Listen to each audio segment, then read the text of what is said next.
Hi, my name's Hollee Baird. I'm a customer success advisor here at Novi Labs.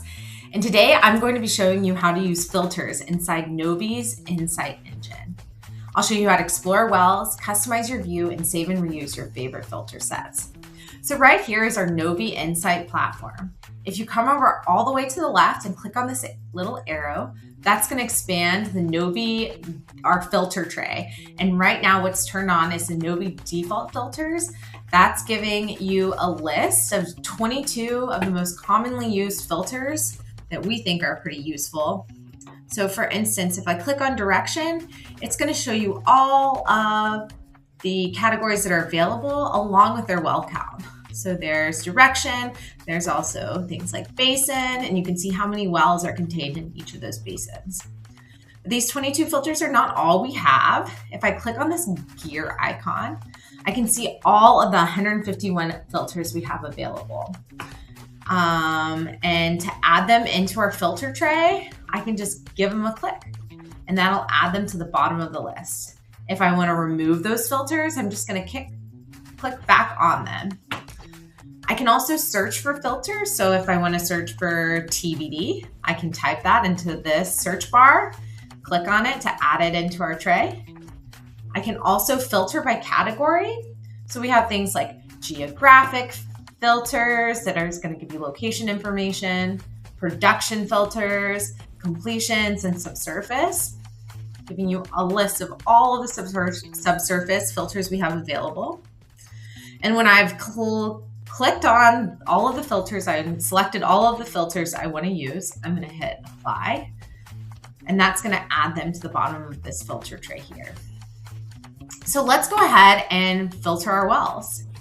So I'm going to be looking at horizontal and U-turn wells. So I'm just going to click on those to turn them off. If I want to deselect them, I'm going to just click this X button. Let's see, basin. Let's look at the Williston Basin. I can also type in here to search. Click. All right. I'm also going to be looking at well status, active wells.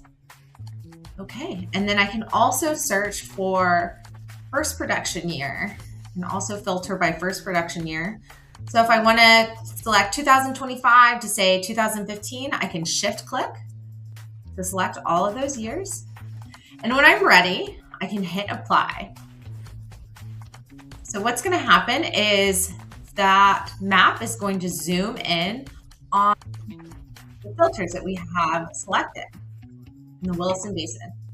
So if I really like that filter, I can also save that filter for future use. So right up here, I'm going to click this little floppy disk icon to save it. I can name it.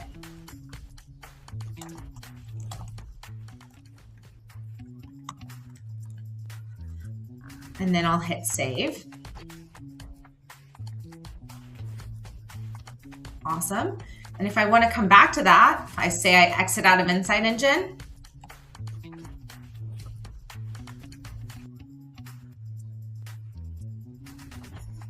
I'll be able to return to that save filter. So I go up here into our filter tray. I'm going to click these stacked lines and I'm going to turn on the Williston horizontal wells. We can also filter by API number. So we can select by API number, but even more helpful, I can copy and paste a list of API numbers that I would like to search for and filter to. So I'm going to copy my API numbers. I'm going to right click or Control V to paste those wells, and it's going to automatically just zoom into the wells I've pasted into that filter tray. Okay, and that's it. Now you know how to navigate, customize, and save filters in Novi's Insight Engine. These tools will give you fast, flexible control over your well set and help you get to insights more efficiently. Thanks for watching, and check out our other short training videos.